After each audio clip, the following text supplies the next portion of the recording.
Thank you, Mr. Chairman, and thank you to the witnesses for being here today. Mr. Peters, and again, I apologize, excuse me if any of my questions have been asked previously, but what tools does the GSA have to push back when the judiciary proposes a building project, a courthouse that appears to be oversized or misaligned with the actual usage? What tools are at your disposal, and what's usually the outcome? Yeah, so I guess as I mentioned earlier, I think we really have been developing a collaborative relationship with the judiciary, but it's in the context of what we spoke of earlier. Massive federal debt, tight budget. We just have limited funds. Many of these projects are clearly useful, not just within the judiciary, elsewhere, but just because it's useful doesn't mean we can afford it.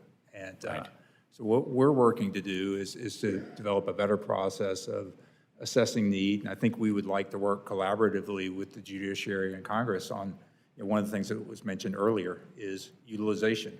Because right now we're gathering that data outside the judiciary, but we don't have it collectively. If they have it, I'm unaware of it. Just think about how often are these courtrooms occupied? And I don't know what the ultimate standard should be, but let's work together to assess that so that we can make informed decisions about where do we spend our limited capital dollars, either improving and upgrading an existing facility or investing in a new courthouse. But our tools are really, we're kind of instructed what to build, and Congress appropriates the funds and says, go build this courthouse, and then we try to do that as cost effectively as we can, but we don't ultimately determine the design standards. Right. So, yeah, you touched on something I did want to ask. Does the GSA verify whether the new courthouses are actually being fully utilized once they're built? So I have to admit, we do not. At least historically, that has not been our role. Like I say, I would welcome the opportunity to work together to determine how utilized they are, sure, to determine how necessary they are. Judge, do you care to comment? Yeah. Thank you. Well, any part of the design guide that would deviate, any construction deviation would have to be approved by the Judicial Conference, and then it would have to go through the process as an exception with GSA.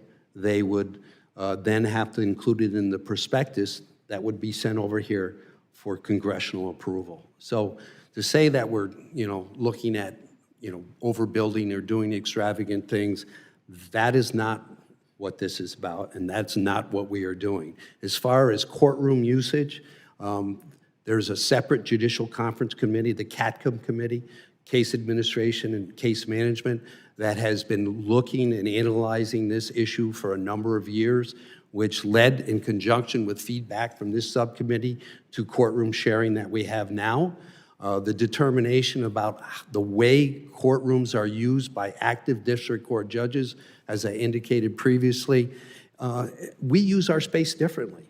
And the fact that a courtroom may be empty for a period of time does not mean that that courtroom is not being put to use by a judge moving his docket, settling cases, being ready to, handle emergency motions or anything else. So those type of decisions the Judicial Conference makes by informed information coming back from the judges across the country.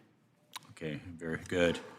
And Mr. Maroney, the GAO found that many courthouses are underutilized with more space than needed. Has there been any measurable improvements since your last audit? And are there any reforms you'd recommend to rein in courthouse proposals that you might deem oversized? So our last look at this was in 2010, so quite some time ago. I don't have current data on the utilization. I do think the adoption of courtroom sharing has been an important step. I think that's worth looking further at, and I do agree with Commissioner Peters. The extent that there can be data, it sounds like judiciary may have some of that data to look at. How are these spaces being used? Could there be more courtroom sharing or other methods to increase utilization is worthwhile. Thank you. I yield back.